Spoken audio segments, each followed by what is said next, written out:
So and guys, what's up mga katikman? So nandito tayo kay Mooncycle Gears and Helmet Laguna. Yan mga idol. So, salamat po sa inyong papasko sa aking GCash na tigpipiso ngayong Pasko yan. So makakabili na ako ng gusto kong helmet. Yan guys. So meron tayong pinag-ipunan.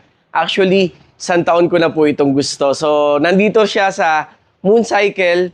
Wala pa akong brand na ganito at saka yung color na ganito. So tara, tingnan natin ano. So let's go. So dito guys, meron din silang available na mga AGV. Ayan, ito yan sa taas.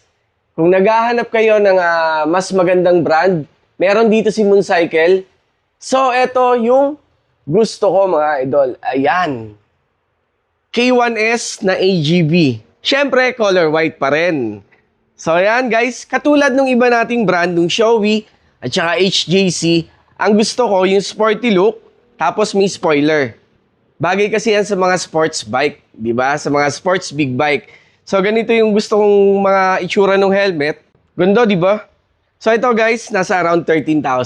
So pinag-ipunan ko talaga siya ng 1 taon. Last year ko pa ito gusto.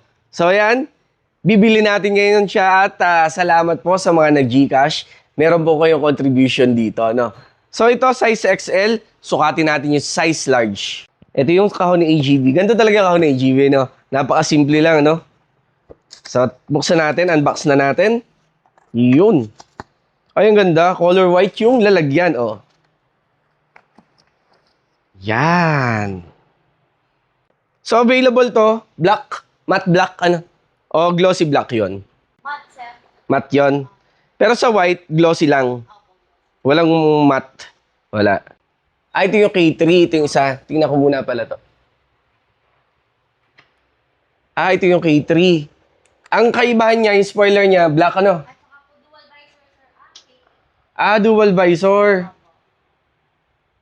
May large din ito. So, ito yung K3 pala, no? So, ito yung KS1 na matagal na natin tinitingnan. Yun. So, ito pure white. Ito po, pagka-white ito, sir, ay para po Pearl white to. Ito solid ano lang ano, monocolor na white. Ito pala pearl. Alin kaya sa dalawa, no? XL na lang. So XL na lang pala itong meron tong K3. So dito na lang tayo sa K1S talaga. So sukatin natin ha. So yun guys, eto, lagi natin gamit na balaklava, Dry Fit Plus. So yan, meron yan dito kay Mooncycle, meron din sila. So ito yung maganda talagang balaklava na gamitin. Ang ganda ng fit niyan sa mukha, oh. Di ba? Tapos mabango siya kapag bago yung bili nyo. So ito na. Sukatin na natin. AGV. Yun, oh. Nice. Okay ba? O, di ba? Tsaka magaan siya, ha? Perfect. Nice. Kunin na natin ito mga idol. No? So, abangan nyo po yung mga susunod nating video. Papakita ko rin yung magandang protection kapag meron kang bagong helmet. So, yun po yung ceramic coating. So, abangan nyo yung mga susunod nating video. Papakita ko sa inyo yun. So, muli, salamat po sa mga nag-Gcash. Meron po yung contribution dito sa aking bagong helmet. So, Merry Christmas po sa lahat. Thank you, Mooncycle. You know. Ganda, no? So, 13,000 lang to mga idol. So, punta na kayo dito kung gusto nyo makita. No? So, marami pa sila ibang brand at nag-restock na rin sila ng bago dito. Thank you! Yun. Ayan, no? Ganda, no? Tikman mo to, AGV. O, di ba?